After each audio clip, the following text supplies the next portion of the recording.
All right, thank you. So we're going to go ahead and get started. And this session, actually, we are going to be recording it. So just so that you're aware of that also, that these three have agreed to be recorded and to share some of these ideas with you. So as I mentioned earlier today, we are going to kind of see this funnel where we're thinking big concepts, big ideas, and then how do we bring it down into the tactical, day-to-day, practical things.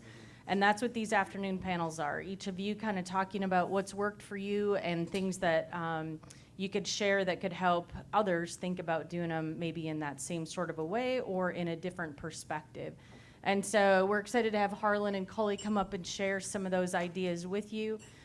Culley has agreed he won't start dancing yet, so we're just going to stick to the points right now. So hold your breath. That'll be later. And of course, Margy helping us to really think about some of these things and ask some really great questions to get you thinking about it also. So thanks to the three of you, and we look forward to the conversation, and then hearing your questions at the end will be great. Thank you. Thank you, Tracy. So gentlemen, we are going to talk all about our operations and serving your customer. So to get kicked off, Harlan, first to you, would you tell us a little bit about Asmus Farm Supply and how you serve your customers? We're a family-owned independent retailer headquartered in northern Iowa, 62-year-old company. I'm second generation, third is sitting right out there, Garrett, of which I wanted to point him out because it leads to the adoption of technology. So the market we serve out of 5 locations, northern Iowa, southern Minnesota, would service the self-applied grower only. We have no custom application equipment that we own, but we have numerous custom application contracts with people that are in the custom application business. Our company was founded on being the professional in a narrow spectrum of agricultural inputs. And our 4 departments today still have that same philosophy where we hire people to focus on an input segment. And so I like to say the best Asmus customer has 4 Asmus agronomists working with them as a team to build out their successful plan. Excellent. And Culley, tell us a little bit about the operations at River Valley Cooperative and the customers you serve. So first of all, you guys listen to a bunch of good speakers, and now you have to listen to me. So yeah, River Valley Co-op, we're 100 and some years co-op, 4 pillars. We got feed, energy, grain, and agronomy. How we service our customer, we're a full service retailer. It's all about tying the paycheck of the farmer to us. How do we make the farmer understand how they're getting paid? We believe in the whole acre approach, talking grain, agronomy, bringing a different approach to the market. Excellent. So Harlan, first to you. You lead your company's chemistry department. Correct. So what is your take on input procurement right now and the volatility that you're seeing? It's unprecedented, as we've all experienced. This is my 35th year, so I've seen a lot of trends come and go. But one thing that's disturbing about this current environment is I don't think it's going to go away like my staff thinks it's going to go away, like many of our customers thinks it's going to go away. It's the new normal. I am a leader in the company that thrives with unrest, Brett. So I am personally grasping this opportunity to use technology to keep the staff and the customer base better informed on true shortages of chemistry brands that are not made up. And I'm going to command a premium price for some things that we recognize are a need in their operation and deliver that message confidently and in a trusting manner. So Culley, this is a newer role for you at the co-op. What have you experienced since you took over operations, and how would you describe the input procurement process for yourself? So I do our fertilizer purchasing too. It's an interesting time. Like, so fertilizer right now, the market is changing at a rapid pace, and our way to manage it through using AgVend allows us to hold margin it drives discipline in the market where there's really, I hate to say it, but ag retail had no discipline. And finally, we have some tool out there that drives discipline. When we have changes in prices, we can update them immediately. Our sellers know it, our growers know it, and we continue to strive that way. So using the technology tools like AgVend has helped me procure better, sell better, hold margin that we've never had an opportunity to do. You could go weeks without even knowing where we were position-wise. So you guys have put in place a policy regarding AgVend and how you guys are bidding out fertilizer. Could you share that with the group and what you guys have learned? Yeah, so it's been a journey. So we've been with AgVend 2 years now. First year, we dabbled in doing online orders. The second year, we required all of our sellers to put every single order through the portal, which that drove that transparency that I could see every order. I could see what was going on and when it was getting put into the system. And we didn't have to deal with the troubles of it setting on a support staff's desk, not getting put in. I've talked to a lot of the AgVend people about it, and I know one single trade that cost us $200,000 because it sat on somebody's desk. And now, Harlan, to you, kind of that same question. How are you doing things differently today than you were 2 years ago? I know for you guys, it's that real-time visibility and inventory management. Could you share a little there? Yes, ma'am. So I think Culley and I make a good team up here because our businesses are somewhat dramatically different at how we go to market. We've been with AgVend since the inception of the company with Marketplace, looked at that as a prospecting tool. It didn't take too many transactions for the grower to figure out, and we relayed this on to the AgVend management. You could see how a grower would think this way: hey, next year, could I just buy from you and go around AgVend? So we shared that experience with them, of which I'm happy to say they changed course, not because of that, but they're on the right course now. So we've utilized AgVend most recently in the last selling season through the business intel module, I'll call it, setting up what's claimed or what's titled as a goal in the system today, but it's really an allocation for our sales staff. So by storefront, they are given a goal, and by salesperson within that location, they sell off that goal. I have real-time data as the chemistry department manager, and the goals or allocations, if you want to insert that word, change over time. But it's up to the second information. From a manager's perspective, from the salesperson's perspective, that was very, very valuable data that we didn't have in 2020. So as the year progressed, so you set the goal, you set the allocation, were you then able to also make adjustments? Mm-hmm. How did your year proceed, and how was the technology able to help you through those changes? Yep, those of you in the chemistry market know things got allocated out in stages, and as the allocation changed, the goal changed. So it was updated, allowed stores to continue to sell again. So a little bit off your question, but in related to what Culley said, the way we've approached launching AgVend at our customer base level is cheerleader style. Rah, rah, do business with Asmus a new way. Communicate better. Buy online if you want to, but we don't lead with that. And I heard you say you kind of told the sales staff every order will go in there. Because of our differing approaches, I'm not unhesitant to share that only 15% of our customer base is currently active. That concerns me. That means we're going to have a change of course to implement this tool. Brett and others that spoke on the importance of it, but the vast, exciting importance to me as a manager in 22 was the ability to communicate within the organization better. So Harlan, you already answered how you guys came to use AgVend. Culley, how did you guys come to use AgVend?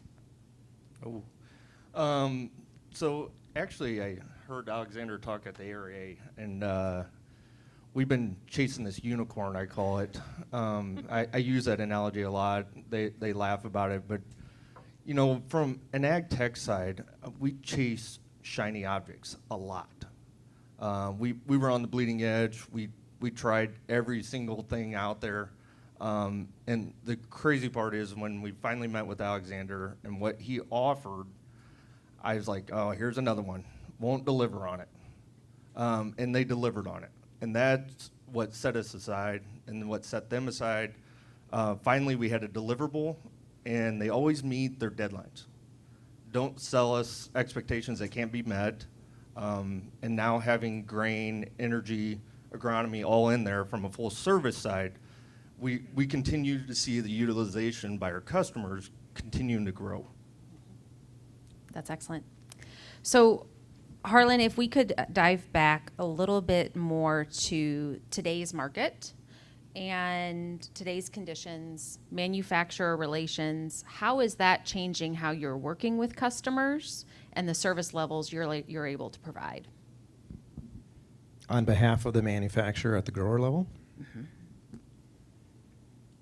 It excites me to consider the future of how AgVend might be used in redeeming grower offers that manufacturers put in the marketplace. That's exciting.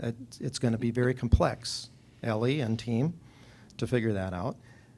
That's an exciting move. So I'm striving, not only as an overall business manager, but as my department, to make things more seamless, less labor intense, and discussions with manufacturers should be centered around ease of market, because we are the contact with the customer ultimately. We've heard over the years, like you say, chasing shiny objects. We've heard some manufacturers maybe have considered going direct. I don't think that's going to happen because the risk is too high. It's more than they're willing to accept when they've got us in the middle. So it's going to be up to us to build that bridge to the grower with the manufacturer's message. Mm-hmm. And the AgVend portal tool can be an important part of that. Mm-hmm. Culley, same question. Yeah, so I think somebody brought it up earlier. We continue to throw more at our sales staff from a financing side, rebate side, and what they're really good at is agronomy. If we can use tools like AgVend provides and make that easier, they are that much more efficient. And if we can drive efficiencies in our sales team, how much more bandwidth can they take on? Like I said, obviously, the grower is changing. He's continuing to get larger. Expectations keep going up. How do we drive that efficiency? And if we don't use technology tools, we're dinosaurs. And we got to continue to drive them. And finding out ways to make it more efficient, financing and rebates, it just makes our sellers that much better. Go ahead, Harlan. Can I add to that? So I think one thing that they're expecting us to say up here is the real in-the-weeds comments, boots on the ground, okay? So a pain point from an ordering perspective in chemistry, maybe you'll agree with fertilizer, is the inefficiencies in ordering product. That's terribly inefficient, too much double and triple work. And there currently isn't any way to order connectedly to suppliers through the portal, but it sounds like maybe that's a tool that's being considered and built out.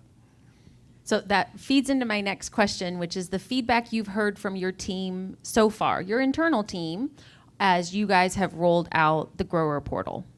And I'll open that, whoever wants to say it first. I'd say from our team, everybody's excited about it. Like I just said, it drives efficiencies. The one thing I'm excited about, and I keep challenging Ellie on this, is how do we see our purchases and our sales all at the same time? It's all in our ERP system. How do we procure better? How do we manage our positions better? How do we manage our margins better? And if we have all that in our ERP system, but it takes me 45 reports just to figure that out, that's not efficient. If it's on my phone, I can make decisions like now. And you guys all deal with it from the fertilizer side. You make those decisions in 5 minutes. millions and millions of dollars. And if we have access to that information, we are that much better. And that's internally, that's where our team sees the efficiencies that it's driving. Now, do they like that I can see every order come through and I can reject them? Probably not, but it does drive accountability. We are hearing negative comments from internal staff, a lot of times relating to around when it was marketplace and storefront, you're trying to replace me. Now that that's gone away, the negative comments more are around change is happening and you're making me feel uncomfortable. If we didn't all feel uncomfortable this morning when Brett was speaking, shame on us. But as I look at our history of a company here from over 60 years, what we are today isn't even remotely close to what we started out as, and we'll continue to change, so that's all good. I think I should take this moment to thank the AgVend staff, because part of the negativity we're hearing internally on this change and it just feels uncomfortable gets passed on to the AgVend staff because we're building something from nothing. So they bring us wonderful new tools and options, and some people are like, oh, that isn't what happens today. That isn't how we do it. But you know what? We'll get through that. So thank you to the staff for listening to all the concerns, adding things as we all add or give them ideas on what to build out for the rest of our good, because we're a collective good here. So thank you for that. Other than, I don't want to focus on negativity, what we've learned on the positive side is even though there's only 15% of our grower base actively involved, some of the people that are most actively involved, one was a 61-year-old guy that you never would have figured, and pays their bill more in timely. Yeah. The U.S. mail continues to get worse and worse for us, if you can relate to that. So we're learning some positive things about people that we had pegged in a certain hole that are incorrect. And that's completely positive. So I have one more question kind of reflecting on your past use, and then I want to switch gears to the future. But if you could reflect on, since you started using AgVend and implementing its tools, what's the number one thing that it has revealed about your business that perhaps you may have not seen otherwise?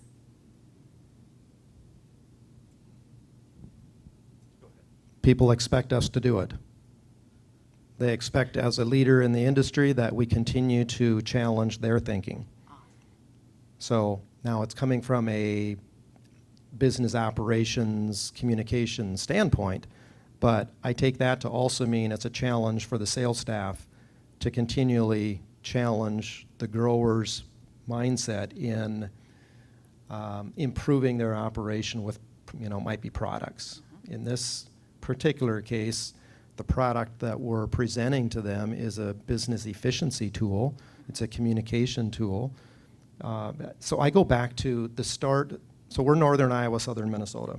The start of our fungicide usage was in 2005. Before 2005, other than seed cord growers and sweet corn, there was no fungicide being used. You know what kicked it off? The fear of Asian soybean rust. For those of you that have been around a long time, that was a big, big deal. And you take 2005, my goodness, 17 years ago, we barely had cell phones, but I still am nervous and ask myself the question, are we completely connected with every customer in the event that a disaster happened, we could notify them on a snap? We're not there. 15% is not going to cut it. An email's not going to cut it. A newsletter's not going to cut it. So challenge yourself to communicate and build the tool to communicate that will continually just add more and more features and benefits. So when I first started at ag retail, I didn't realize how archaic our business is. The technology, are we moving fast enough? That is what I'm scared about. That's probably my worst fear right now, because I think we all think we're moving at a very, very rapid pace. But as Brett pointed out, I think our growers moving at a faster pace than what we are.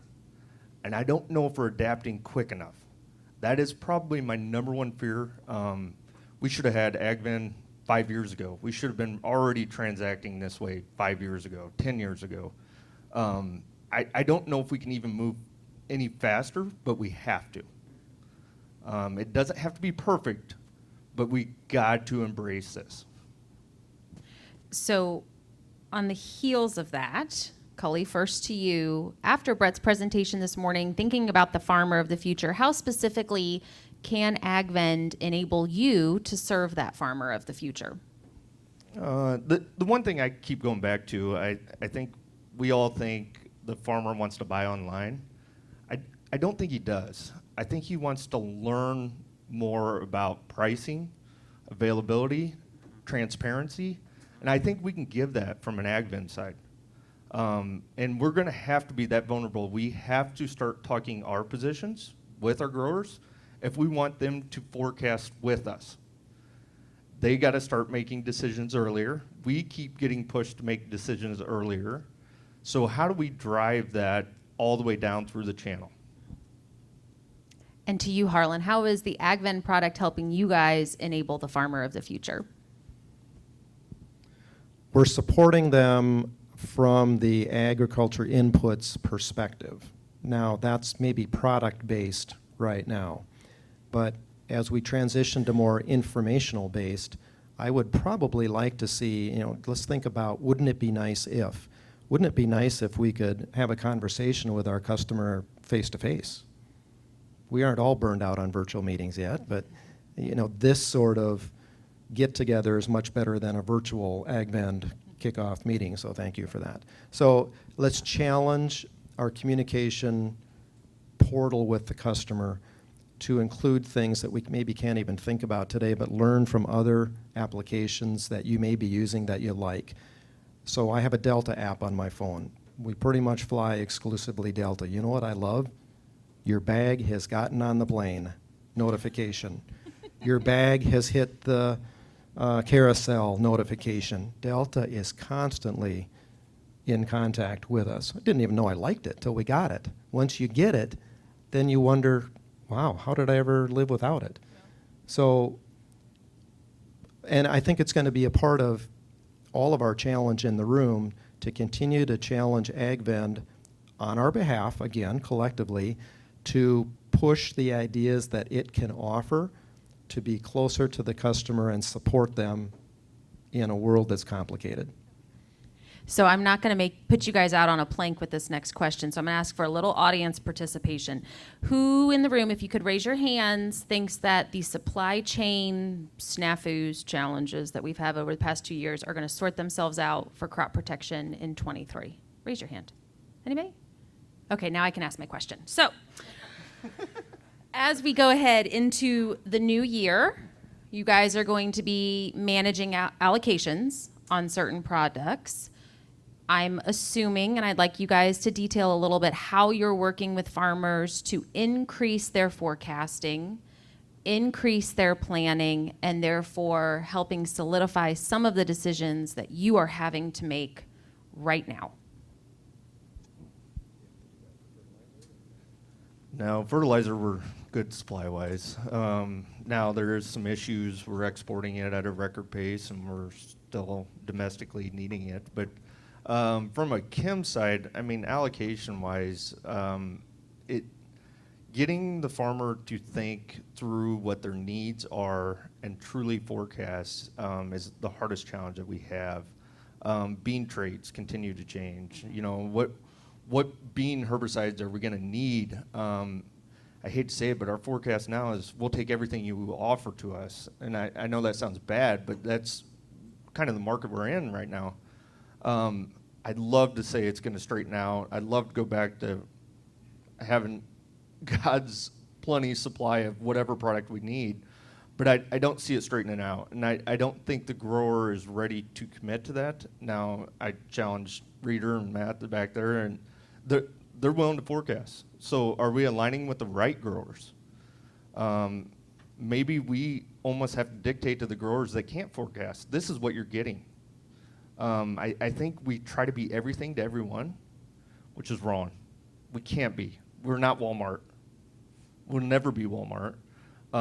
We got to kind of set the precedence. If guys are willing to forecast, we lock in their supply, and the people that can't forecast, they get what we give them. And I think we got to start dictating that. Decide what kind of company you want to go to the market with a message of. My message to the grower base: we aren't going to sell you something we don't physically have in-house. Okay?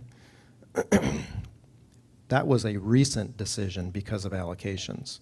But over the last 10 years, we've been building infrastructure up to the point where we're just knocking on 1 million gallons worth of pesticide storage now. Possession is king.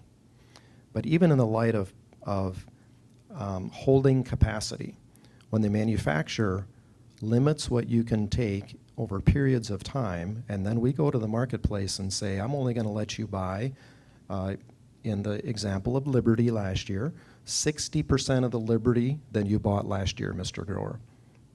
We learned a valuable lesson from that. If they couldn't buy 100% of the Liberty, they went elsewhere and tried. They want to buy it now and not forecast. Many, many times that was unsuccessful, and they came back and said, okay, I'll take your 60%, I get it. But there's some training that needs to happen. So I don't want to get back to a market that is fully supplied, because you all can provide valuable service in maybe even changing people's minds on things that they're going to use in that chemistry space, to being that trusted, reliable supplier. I stand up in front of farm groups all winter long at meetings that I host and say, we are going to be your trusted, reliable supplier because la-di-da. But to learn that lesson out of they want to buy everything now and not buy it in stages, that taught us something that we didn't know. So I just have 2 more questions.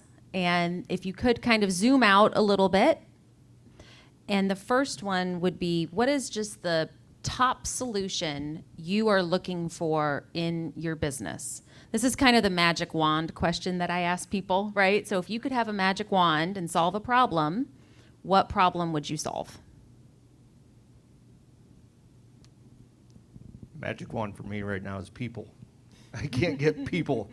But obviously, using technology and some of the resources that we have, we're driving efficiencies. But it is a challenge. Right now, finding good, qualified people that are loyal, that will come to work every day and be dedicated, right? I think that is our magic wand, that if I could have one. From a technology side, I talked about it from a procurement side. If I had that ability to see live positions, I think I can make better decisions. I think I can manage the position better. But number one's people. Staying relevant in the customer's perspective of who we are as a partner with them. That keeps me up at night. I said I'd come back and reference Garrett, 3rd generation. He's 28. So if you think of beginning farmers his age, maybe up to 35, they really haven't known a world without being connected to technology. We have to be conscious of that. We have to understand that at some point in time, they may think they're smarter than we are because of the information that's available for their consumption, and support that. So, but don't fall behind. So it's staying relevant in the eyes of, so supply and shipping and billing, that's table stakes. Come on. It's staying relevant from a business support perspective would be a challenge I think we need to address. I liked Harlan's answer better. Well, Harlan asked my last question, which was, what keeps you up at night? You answered it, which was great. That's fine. You do, but you do it well. So I will ask a different one, and that would be, I'm always full of questions. You guys know, everybody in this room now knows that. What is, outside of AgVend, what is a technology or tool that's new to your business in the last 2.5 years that you would just share with the group might be something that they could also benefit from?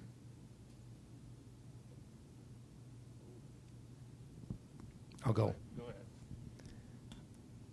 We recognize the future benefit of the AMVAC tool called SIMPAS when they launched that 4 to 5 years ago. We know a bunch of the people involved in that launch. We've been there since the beginning. What excites us yet today, and the company is completely excited about it, is the ability to prescriptively apply products only where they're needed instead of blanket application from a pesticide application perspective. Does that mean less being sold? Potentially, we can debate that. But it opens the door for products that were maybe previously too expensive to consider using, now as a real beneficial tool to be used and spread that high cost across more acres. So it's a technology tool from AMVAC being sold through Trimble dealers today that we distribute products into that marketplace. That is a challenge to get across, really. It's a challenge to launch, but has unending, I think, benefits from agriculture to society to point and say, see, here we are. We're being more sustainable. We're being more productive because yields are going up because of the practices we're implementing, not at the cost of the environment. And you guys are writing those prescriptions as well. So it Correct. is a tool that is Correct. drawing you even closer to those farmers and providing a new service level to them. Yes, so the prescriptions that it takes to run that piece of equipment are written in-house for a fee. Culley?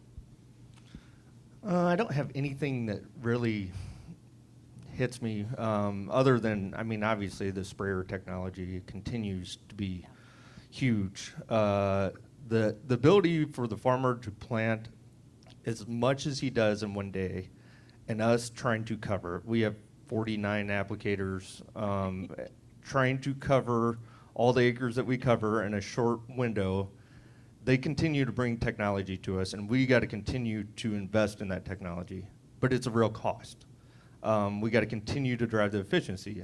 I probably said that word 40 million times up here. But it is true. They say if we got to continue to cover the acres. They say the grower expectations continue to go up. Their challenges for labor, now they lean on us. So they're asking us to spray even more. That is probably the technology that drives us right now. Yeah. Excellent. Gentlemen, thank you so much. You've been so generous answering my questions. And spoiler alert, both these guys are going to be in my next cover story in the October issue of The Scoop. Centerfold. I thought that's what you told me. They haven't taken those pictures yet. Oh, okay. Okay. I would happily yield the microphone to anybody else who has questions for these guys. He did so well, too. Right till the end. Right till the end. Drew, do you have a question? Yeah, you're doing great. Question was, how does the AgVend experience actually fit into your current workflow? I'd like for each of you to describe that. Good question. Go ahead, start. We both use AgVance as our ERP, so we have a commonality here. And our answers might differ. So, and I continue to challenge AgVend and question for myself. One should not believe that AgVance won't continue to develop a site to compete with AgVend. Okay, so we have both. Garrett is a very good data analytics, data analyst, let's say. So visualizations, uses great tools that AgVend and Sky from AgVence are both trying to build out. So we're using both independently today, with AgVance being our primary ERP system, and we're using AgVend as a communications and marketing tool and internal communications tool, with some limited sales data being entered there. But of course it all ends up there because we got the ARP built, or the API built. So all the data is available there for the sales staff to see. We're using them independently. Yeah, I would say from our side of it, I'm pretty bad about this. They say 7 years I didn't even log into AgVend. They say it is archaic, and I struggle with it. Once I got AgVend, I actually use that more than any tool that we have. Our sellers are starting to use it from past history, purchase history, sales records, the ease to find information, that business intel side of it. I joke with Alexander, I'm like, they made it so easy that I could build reports. So that's the part that I feel like AgVend is progressing way faster than AgVance. I do think they're going to try to get there. I don't think they'll ever get there, though. That's a struggle I continue to see with AgVance. At some point, I do think they have the ability, but right now, AgVend and from the marketing side, we just started touching on the marketing side, and that is a huge uncapped market. Being able to see purchase history by product, sellers that bought it last year, and mass marketing to those individuals, there is a lot of power in that. And if we don't start utilizing tools like that, we're going to get left behind. We've built customer segmentation into our both SSI and AgVend tools so that we're also looking at what segment is buying what product and then asking the questions why to try and understand purchase behaviors better. You've been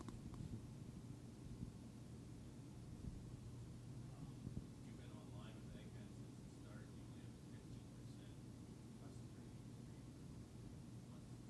a 15% customer. So the question was that Harlan's been on with AgVend since the start. They have 15% user adoption. Why is that?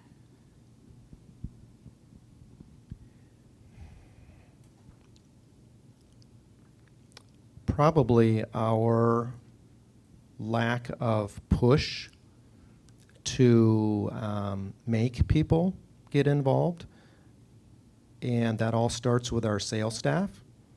So if our sales staff isn't 100% bought in on what this tool can do for the company, they're not going to sit across from the customer and promote it. So we need to start internally and do a better job, of which we'll do at our sales conference this year again, at being excited from an internal perspective so that it grows from an external perspective. We have quite a few active users. We're 2,500, something like that. The adoption rate for us has been easy. Like, so the one thing that they found is our statements suck, and they found out they could go and see our invoices, and they're a lot better through AgVend. I've had producers say that they've moved their entire energy business to us, even though they're doing grain and agronomy with us. They said they like the portal. It's ease for them to look at, have access, live scale tickets. All of the information is now in one single point. It's ease to do business, right? I mean, when Alexander talked about it, we talked about the Amazon app, right? It's ease to do business. If we continue to make it easier for them to do all of their business in one spot, they're going to move all their business there. It's that stickiness, right? So I think I've got something to learn from comments we've received on the negative side where customers say, I don't do business that way. Ooh, okay, what can we learn from that? That means to me they think it's something that they don't want. Most likely they think it's buying online. So we need to do a better job of promoting what else it has as features and benefits. And maybe ultimately you do want to buy something online. So we've done 4 years of research at Farm Journal and The Scoop asking U.S. farmers how much of their crop inputs do they buy online, and specifically asking buying online. Last year we added the question, what does it mean to you to buy online? Because we realized how loaded that question really is. So I think it was over a third of farmers, it may have even been 2/3, said that buying online meant that they called their retailer and they placed the order online. So it was almost one step separated from. Now, over those 4 years, we've seen the percent of farmer respondents saying that they had bought any percent of crop inputs. So we're specifically asking fertilizer, crop protection, and seed. That was 9% to 11% to 15% to 14% over those 4 years, saying they had bought some of their crop inputs online. Real quick, on the statements, Culley, do you use the statements feature in AgVend? Do you still send out, mail out statements monthly? Do you have an opt-in, opt-out of paper statements? Currently, we send all statements out. Snail mail, they continue to go out, but we continue to see more and more growers going online and looking at their statements. They like the invoicing, because we invoice by the field, right? So they can see that. So I think we're seeing the progression. Right now, we haven't did the opt-in, opt-out side of it, but I think we will get there.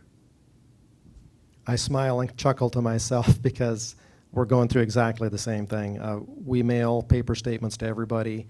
God bless those that call us and say, I don't want the paper one anymore. I want to get it online. So AgVend's, Garrett, maybe you could help me, is a little difficult to tell who to send it to and not to.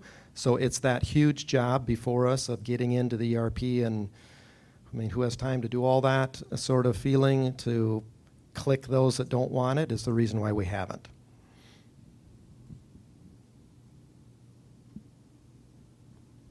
So you say that we put a lot on our sales force as far as just learning new things, and how we just signed on. So how did you get your salesmen on this app, and how willing were they to use it? So the question was, you say we put a lot on our sales team. How did you get your sales team engaged with the app and the portal and encourage them to use it, and specifically from the framing of being a new sign-on? So the first year, we dabbled in it. That would be the nice way of putting it. We allowed the sellers that wanted to embrace it to put in orders or look at it or do whatever they needed to on the app. By the time we went to year 2, I required all salesmen to put every single order through the portal. Then they started seeing the benefits of it. Actually, some of our older sellers that are probably less technology driven struggled with it the most, right? But now they're one of the biggest users of it. Like I said, they found out how efficient it makes them and what they are able to find for information. You almost had to force it. They say if you force it, they'll start to see the benefits. If you give them the option, they're always going to do the latter, right? They don't need it right now. I don't need this. I'm doing it my way. So we kind of force their hand into it, which now works really well. We've had a seller that came over from Nutrient. He was on their system, and he's our most active user on ours. And he goes, this one blows nutrients out of the water. So there is definitely value in kind of forcing them along the lines. And that's kind of how we did it. I don't know if it's always the right move, but lay down the hammer. So I'll speak on behalf of our crop protection department agronomists. Their world is getting more complicated because as we get fewer major manufacturers, primarily who we represent, building A to Z portfolios because they want to be everything to everybody, one-stop portfolio shop, it takes longer to describe to the grower the portfolio from the various manufacturers. The discussion is at least an hour. So the way that we're striving to gain involvement with the portal through the sales staff is to put quotes in there. If you use the quote feature to describe the portfolio from Bayer or the portfolio from Syngenta, and give that as a take-home piece for the grower to take, that's the way you get them in to see how it works, and curiosity will lead them to other areas. So the business intel area, also a great piece where we're sharing data with the sales staff like allocations, but also progression to a goal they might have. I'd point out one other thing, Kendra, that's in the room here, is having somebody internally that drives it and has the sales team's support. That is what's taken us to the next level with AgVend. Without Kendra's help, if it was on my shoes or my shoulders to answer all those questions, it'd be wrong. What's Kendra's title? What is she? What is your title now? We just came up with a new title for her. E-business lead. We just made up a new one. I didn't know if she was IT or is she marketing. No, actually, Kendra came from the agronomy sales side and then was on our precision team, and then she's taken the leadership role of basically implementing AgVend internally for us, and that it's really drove the results that we're looking for. Poor Kendra was on the podcast, and I go, Kendra, you're in precision ag. Why do you care about digital commerce? And she's like, oh, and I think maybe Craig, then you reevaluated her title, or? Yeah, Richard. The question is, when we first roll some of these things out, one of the things is transparency about pricing. How do you manage pricing in the portal as far as what growers see there? And was that a barrier as far as the sales staff worry about growers talking, growers seeing pricing, and have yet been able to overcome that or get buy-in from the sales staff around it? So the question is about pricing transparency, and as you rolled out the portal, how did that factor in, and how have you responded to that? Yeah, so in our side of it, yes, our sellers were very nervous. They're concerned that we're going to have a price out there, and I said, if that's what you're concerned about, you're not talking to your growers enough. So what we did from a pricing side, we posted our highest price, our custom applied full service price. And the reason for that, if we have cash and carry or we have anything, we will customize that quote for them. And if I challenge most of our sales team, if you can't walk through that conversation, first of all, don't give a farmer a deal without letting them know you gave him a deal. Take credit for it. So that's why we always post our highest price out there, and it does work. Really, the growers aren't trying to buy online; they're doing more e-business. So we put all of our orders through. We send plans through, and they have a customized quote for their farm. I smile and chuckle because it's still a part of this distribution network that raises all our blood pressure. It's prices that are out there. So first thing I'd remind you of is if you're going to post prices in your AgVend portal, it's to the people that you invite to be a part of the portal. It doesn't go to the whole world. So there's a captive audience already. Secondly, if you still feel uncomfortable because you're offering this portal opportunity to prospects as well as year-to-year customers, so there's a difference in those. The prospects may shop you. You can split them, but you can also do request a quote only as the statement for pricing with every brand. Your price is request a quote. With fertilizer, I think, so which my fertilizer department does, for things that change, so volatility, that is like 32%, let's say. It's request a quote is the only price they have out there, so it's always that way. For more, stable type things, starters and that, he'll list a price. Yeah. Just real looking for the top 3 values you did not expect. So just to frame it up, onboarded your staff, onboarded the market. Went down this path knowing that there were specific values you saw and wanted to execute. And in that process, there were probably some things that you did not expect. You answered them kind of, but I'm looking to see what those how you can prioritize top 3 that you did not expect this AgVend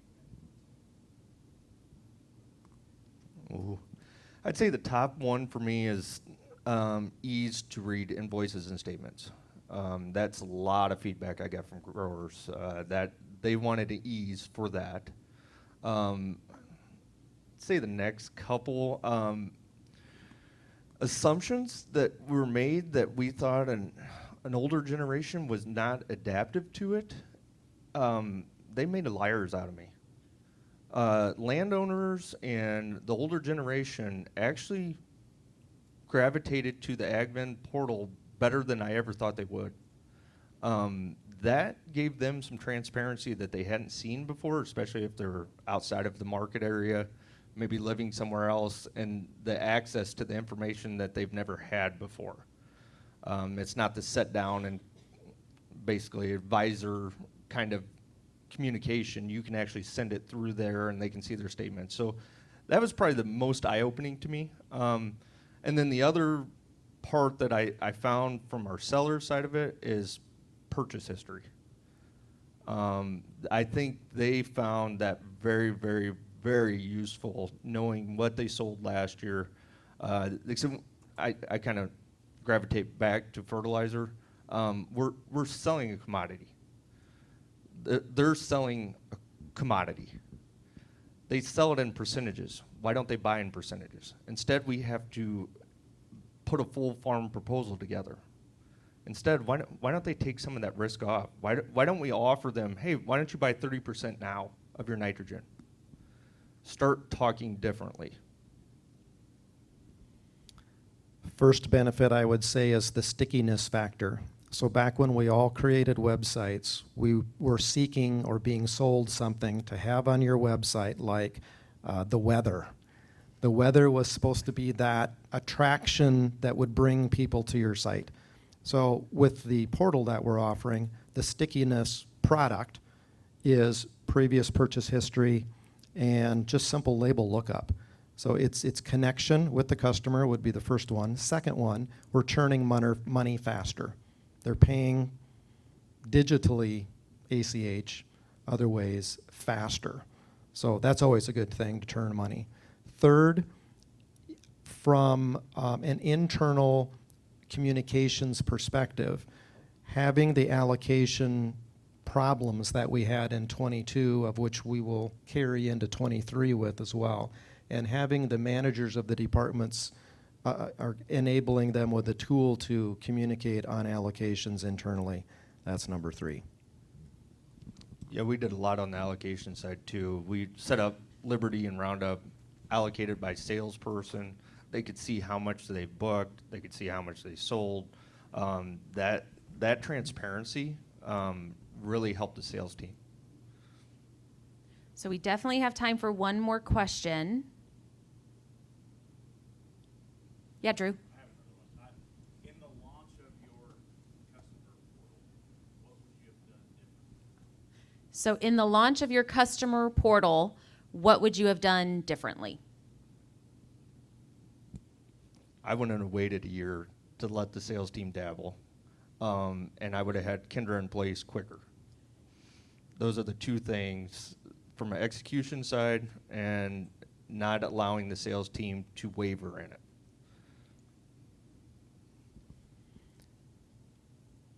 What I would do different can still be changed. So it's not too late. What I would say is, so we as organizations probably print quarterly or, periodic newsletters, and who do you send them to? Send them to everybody on your mailing list, whether they want it or not. Don't know if this is possible from the AgVend team yet. I still would have to talk to them. But for these 85% of our customers that are currently not enrolled and active, we're going to sign them up. It's the way it is. And you're going to start getting promotional materials from us on a featured product of the month or something like that. We're going to expose them more forcefully than to wait for them to see the value of the tool. We have to show them the value.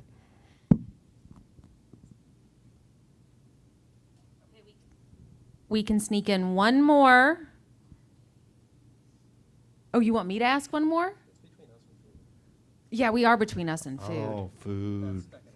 I'll save it for later. No, I'm good. I'm good. Thank you guys very much. Thank you for your attention. Thank you.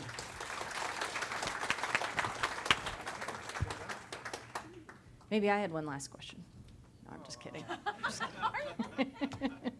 Just kidding. Thank you guys so much. Super helpful. I actually took a whole page of notes, so I'm guessing that many of you did also.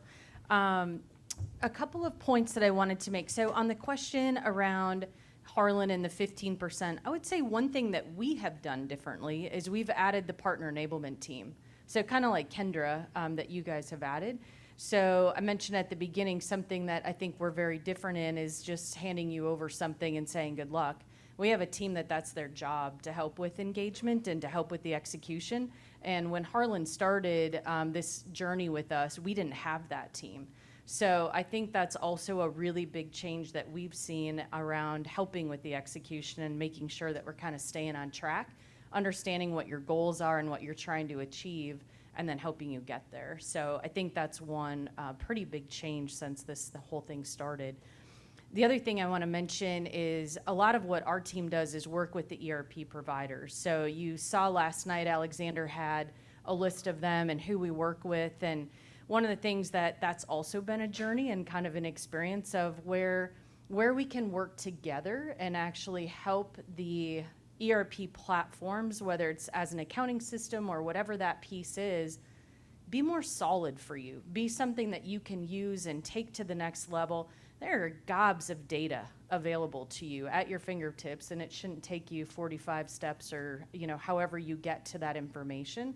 So we spend an awful lot of time now working with those ERP partners. We have strategic meetings with them. Anna talks to many of them at least once a month, if not more often. Ellie and his team from a technical standpoint. So we've really tried to change that interaction that we're having with the ERP providers to be sure that we're looking at where are those areas that we do overlap, and we just say, hey, we overlap there. We do have some duplication. Does it need to be that way? But how do we lay that out for you as a retailer to say, this is what works for us, and these are what my options are, and this is what I want to use. So know that those engagements are getting stronger and getting better and trying to really work together to understand how do you just really capitalize on your ERP provider instead of it feeling like a competition, number one, but two, just better access to that great wealth of data that you have. We look at them as the foundation. That's really where we start and where we pull so much of the data in to help you to be able to make better decisions and obviously ultimately then your growers. So just thought I would mention that since we hadn't really talked about that much and you guys brought up that good example. So thank you very much. We will go and grab lunch. We've got an hour planned, Morgan, correct? Back upstairs in that same room, and then we'll meet back here for more fantastic dialogue this afternoon. So thank you very much.